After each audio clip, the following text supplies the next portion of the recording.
Hello, welcome to e-learning. I am Dr. Gauri Abhyankar, working as Assistant Professor in Abasaheb Garware College, Pune. This is the last session for study of chloroplast and mitochondria, wherein we will focus on pathways of protein import into chloroplasts and mitochondria. Chloroplasts are specifically found in plants and they mainly function for carrying out photosynthesis. Studies have shown that many chloroplast import machinery units have originated from pre-existing bacterial proteins. The plant subunits play a crucial role in supplementing the chloroplast units with specificity and directionality of transport into the chloroplasts. As we see today, post-translational protein import into chloroplasts is a highly complex process. Mitochondria also originated from bacteria and they still contain their own small genome that codes for very limited number of proteins. In course of evolution, mitochondrial genes have moved to plant nucleus and nearly all mitochondrial proteins are encoded by nuclear genes. They are synthesized as precursor proteins on cytosolic ribosomes and are transported into mitochondria. Learning objectives for the session are: first, to study various components necessary for import of proteins into the chloroplasts. Second, to look at tick and tock apparatus and regulation of protein import into chloroplasts. To study the protein transport pathways into or across the thylakoid membrane. Then, discuss about components of mitochondrial protein import apparatus, TIM and TOM complexes, and finally, to study pathways for protein import in mitochondria. The slide shows various cytosolic components for protein import into the chloroplasts. Proteins are imported into chloroplasts after translation. So, newly formed precursor proteins can fold in cytoplasm. Such unwanted folding can have certain unfavorable consequences. Now, we know that certain cytosolic factors maintain the import capability of many precursors and they also exert some regulatory effect on protein import. Chloroplast targeting sequences or transit peptides bind to a cytosolic guiding complex consisting of HSP70 and 14-3-3 proteins. HSP70 is a highly conserved chaperone and it helps in protein folding in ATP dependent and also co-chaperone mediated manner. Around 80% of chloroplast transit peptides have HSP70 binding site so that they bind in the N-terminal region of the precursors. Along with HSP70, 14-3-3 protein dimers are also involved in formation of guiding complex. They constitute a large family of proteins widely distributed amongst eukaryotes. They perform a variety of different regulatory functions by binding to phosphorylated peptide domains. Another chaperone involved in binding is HSP90. It is mainly observed in guiding loosely folded precursors to the chloroplast. It helps in folding of transcription factors and protein kinases. Its binding to precursor proteins prevents protein aggregation and also promotes docking of the bound precursors to an outer membrane protein TOC64. However, binding of HSP90 is not universal but is plant specific. Here is chloroplast protein import apparatus. TOC159, TOC34 and TOC75 form the core TOC complex. TOC159 and TOC34 control pre-protein recognition, whereas TOC75 forms outer envelope channel. TOC12, HSP70 and TIC22 facilitate the passage of pre-proteins across the intermembrane space. The inner envelope translocation channel is formed by TIC110, and or TIC20.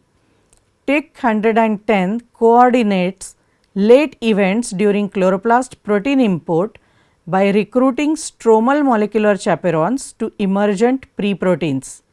On arrival in the stroma, the transit peptide is cleaved by stromal processing peptidase.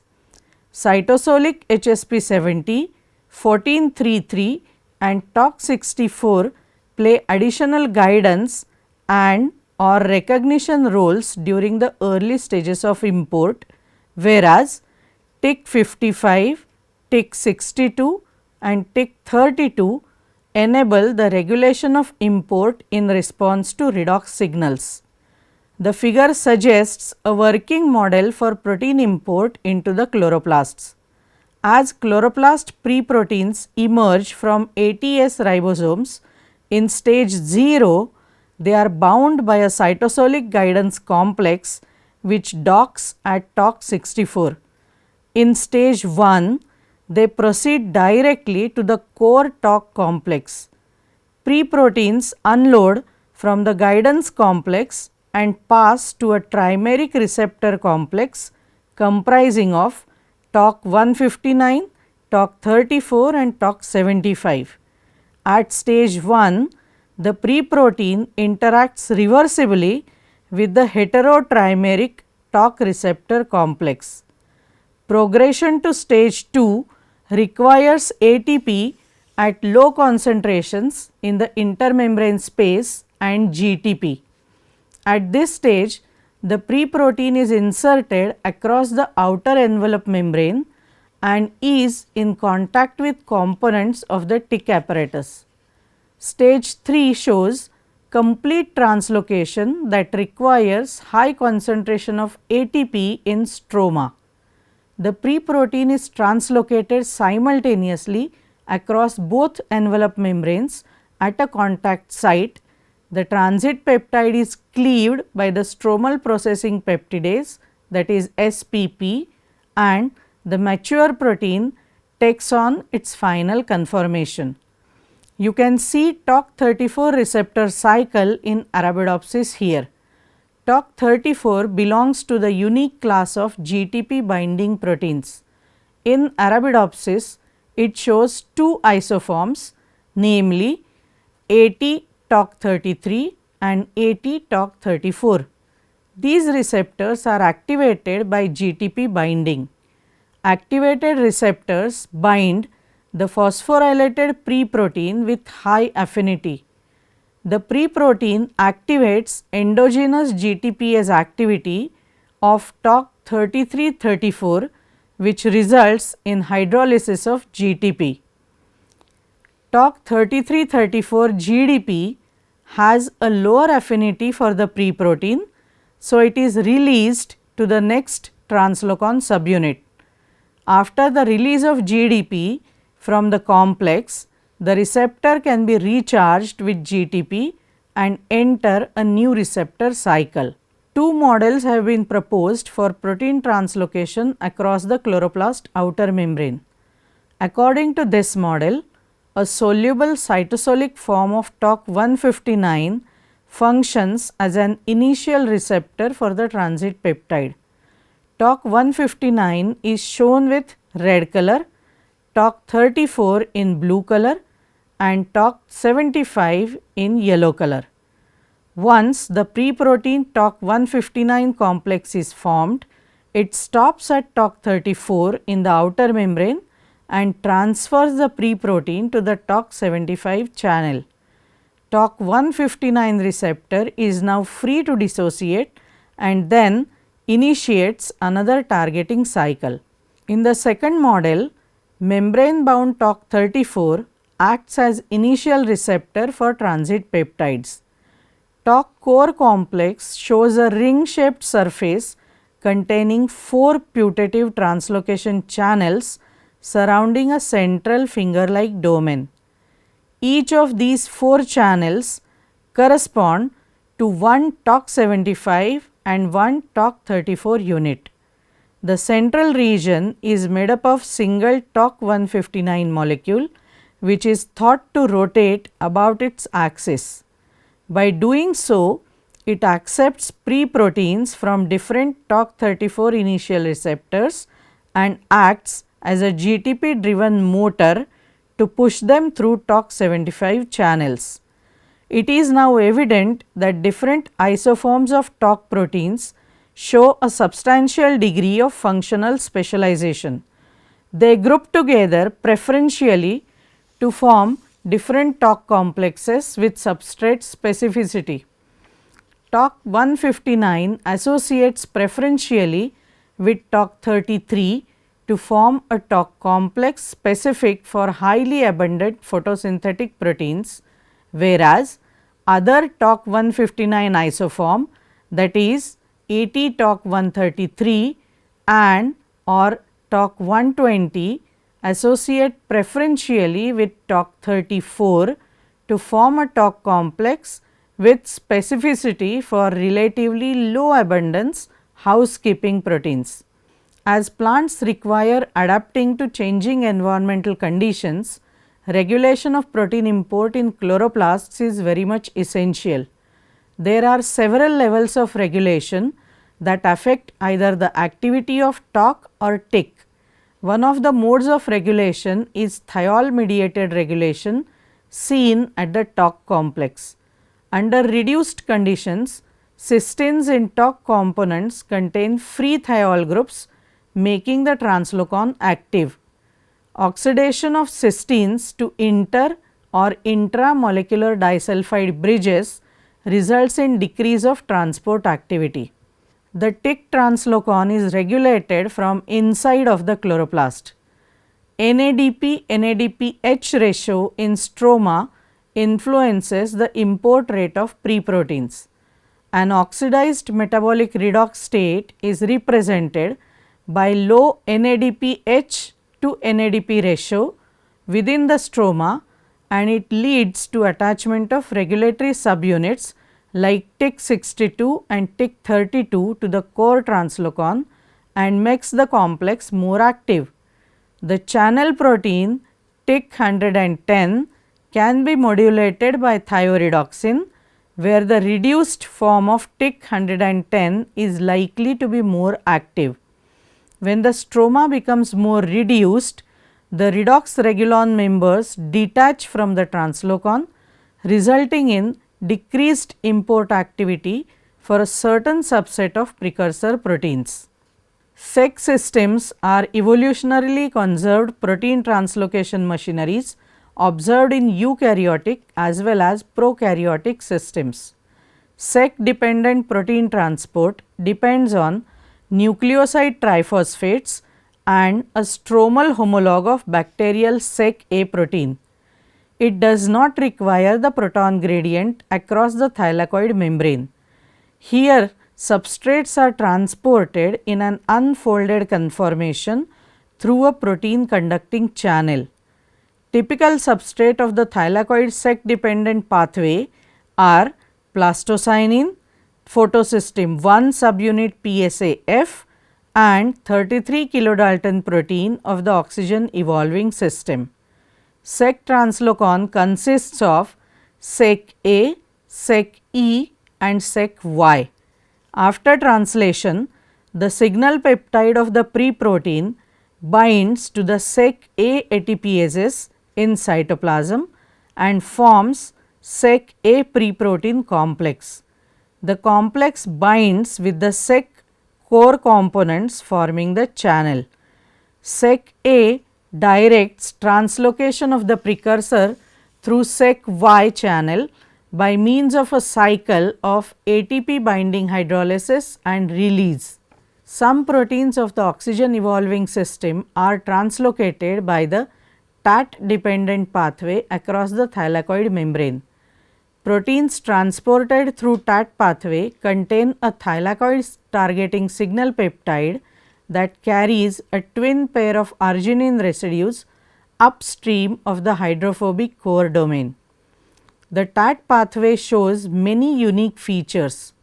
It does not require soluble factors and nucleoside triphosphates. It obtains energy solely through proton gradient generated across the thylakoid membrane, by the photosynthetic electron flow. TAT pathway can translocate fully folded proteins or protein domains across the thylakoid membrane. The chloroplast TAT translocase consists of 3 membrane proteins called as Tha4, that is TAT A, HCF106, that is TAT B, and chloroplast TAT C. The current models for the overall translocation process involves 3 main phases. In first phase, the precursor protein binds through the signal peptide to a chloroplast TAT C HCF106 receptor complex in the thylakoid membrane. Precursor binding in the presence of the proton gradient triggers assembly of Tha4 oligomers with the precursor receptor complex, and a putative translocase is formed. The precursor protein is then transported across the thylakoid membranes. The signal peptide is cleaved by the TPP and the mature protein is released into the lumen. After protein transport, Tha4 dissociates from the receptor complex and the system is reset. Mitochondrial proteins contain N-terminal pre-sequence that is specifically recognized by receptors on the outer membrane of mitochondria and translocated through the TOM complex. The most frequently found mitochondrial import signal is an N-terminal extension known as pre-sequence. They are amphipathic alpha helical segments with a net positive charge and usually vary in length from 15 to 55 amino acids. These pre-sequences are cleaved by mitochondrial processing peptidase after they reach the mitochondrial matrix. After translocation of precursors through the general translocase of TOM complex, distinct downstream import pathway diverge in the inner membrane space. Biogenesis of beta barrel proteins of the outer membrane requires small TIM chaperones of the intermembrane space and a sorting and assembly machinery, that is SAM. Proteins of the intermembrane space containing cysteine rich signals CNX-C are imported via the mitochondrial intermembrane space import and assembly pathway. Carrier proteins of the inner membrane are transported with the help of small TIMs and TIM22 complex. Pre-sequence containing proteins are inserted into the inner membrane or imported into the matrix by TIM23 complex. Here is the TOM complex. The TOM complex is the major outer membrane import complex and most of the mitochondrial proteins pass through it.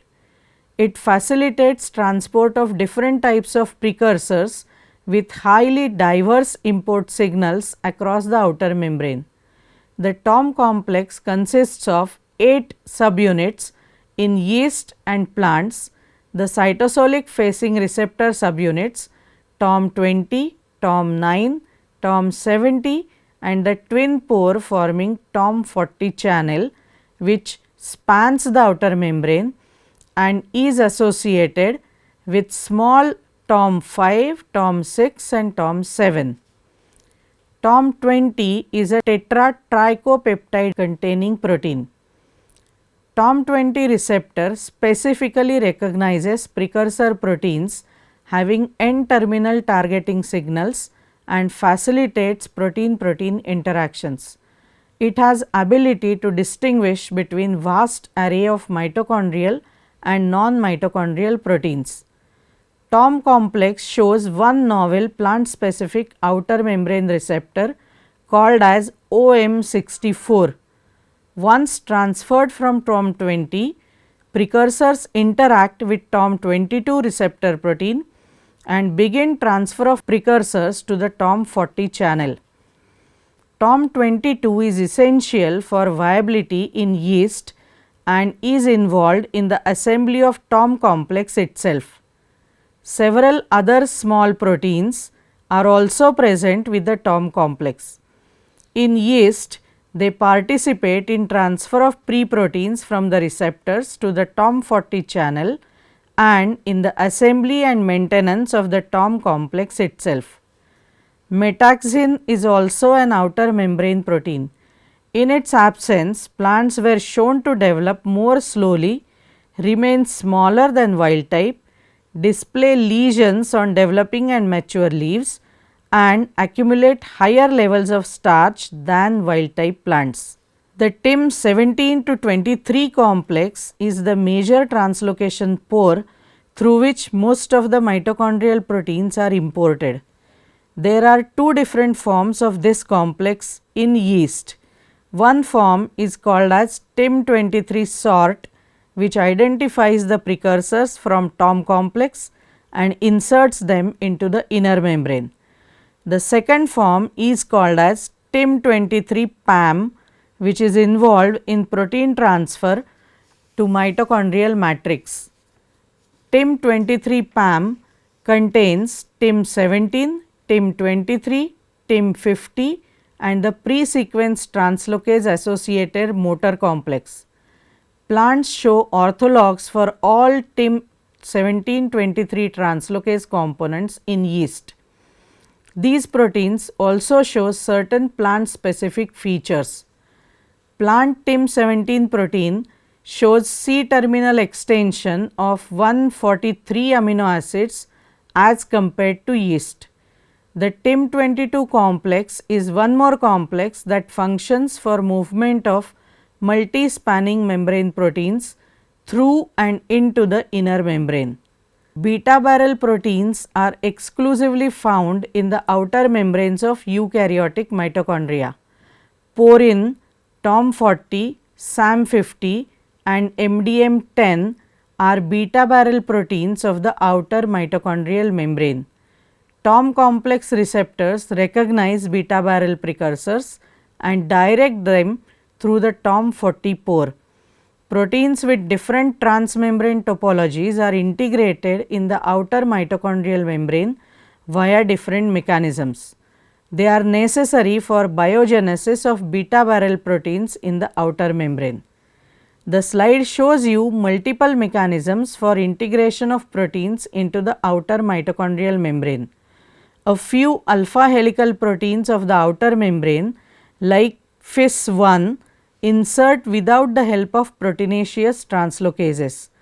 Outer membrane proteins with an N-terminal alpha helical membrane anchor like TOM20 or TOM70 and multi-spanning alpha helical outer membrane proteins like UGO1 depend on MIM1 for membrane integration.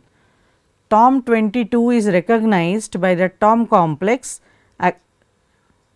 TOM22 is recognized by the TOM complex receptors and subsequently inserted into the outer membrane via SAM complex. The SAM complex also mediates membrane integration of beta barrel outer membrane proteins. MDM10 has a dual function in SAM complex and in the ER mitochondria encounter structure. The pathway shows how the membrane potential across the inner mitochondrial membrane drives the transfer of positively charged pre-sequences from the TOM complex into the TIM23 complex. There are two classical pathways for mitochondrial protein import. One is the pre-sequence pathway and the other is the carrier pathway. The classical mitochondrial targeting signals are termed as pre-sequences. Pre-sequences are positively charged peptide extensions of about 10 to 60 amino acid residues and are present the amino terminal end of the protein. Pre-proteins containing target signals are recognized by TOM20 and TOM22 receptors in the outer mitochondrial membrane and then are transferred across the outer membrane by TOM40 channel. After passing through TOM40 channel, precursor proteins connect with TIM23 complex of inner mitochondrial membrane with the help of TIM50 and TIM21. TIM23 is activated by the membrane potential, which directs translocation of pre-sequences across the inner mitochondrial membrane. Protein transport into mitochondrial matrix requires more energy, and so one more source of energy is utilized. PAM is pre-sequence translocase associated motor that receives energy from ATP. PAM contains mitochondrial heat shock protein 70 as its major component. The pre-sequences are cleaved off by the mitochondrial processing peptidase. Large number of inner membrane proteins containing pre-sequences are laterally released from TIM23 complex. Other precursor proteins are first received by the matrix and then they are exported to inner membrane through OXA1 and get integrated there. If you see the carrier pathway, certain inner membrane proteins like metabolite carriers do not have pre-sequences, but these proteins show many internal target signals. Such carrier proteins are attached to cytosolic chaperones and are identified by TOM70. Both carrier precursors and pre-sequence carrying precursors make use of TOM40 to pass outer mitochondrial membrane. The hydrophobic carrier precursors then pass through the intermembrane space with the help of TIM9 TIM10 chaperone complex and get inserted into the inner membrane by the carrier translocase TIM22 complex. 3 new pathways have been proposed for mitochondrial protein import. First one is the beta barrel pathway, second one is the mitochondrial intermembrane space assembly pathway or MIA pathway, and third one is alpha helical insertion pathway or MIM1 pathway. In the beta barrel pathway, beta barrel proteins are inserted into the outer membrane via SAM complex. First, the precursors of beta barrel proteins are transported across the outer membrane by TOM complex. Once the precursor proteins are in intermembrane space, small TIM chaperone complexes bind to these precursors and guide them to the SAM complex. The SAM complex can also connect with MDM10 to form a larger complex. The larger complex helps for easy import of alpha helical precursor of TOM22. Small TIM chaperones further help the precursor proteins for their insertion into the outer membrane. Many intermembrane space proteins use the mitochondrial intermembrane space assembly pathway for their transport. Many of these proteins are cysteine rich proteins containing disulfide bonds. The precursor proteins are transported from cytosol via TOM complex in reduced state. As soon as they reach intermembrane space, MIA40 binds to cysteines containing signal of precursor proteins. This binding forms a temporary disulfide bond. MIA40 catalyzes the oxidative folding of the proteins. MIA40, ERV1 and a substrate protein form a ternary complex that facilitates efficient transfer of disulfide bonds. MIM1 is the most recently defined import pathway into mitochondria. MIM1 is the core of the pathway that contains one alpha helical transmembrane segment and forms a large oligomeric complex. This complex is the functional unit and interacts with the precursor proteins. Majority of the TOM proteins and multispanning outer membrane proteins use MIM1 as their insertion pathway. These proteins are recognized by TOM70 and transferred to the MIM1 complex for membrane insertion. MIM1 also supports membrane insertion of several proteins with a single transmembrane helix into the outer membrane.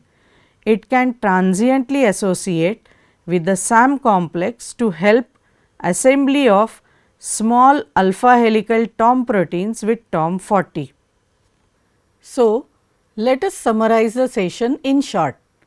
We have discussed various pathways for protein import from the outer chloroplast membrane and also from intermembrane space. We also did regulations of these pathways.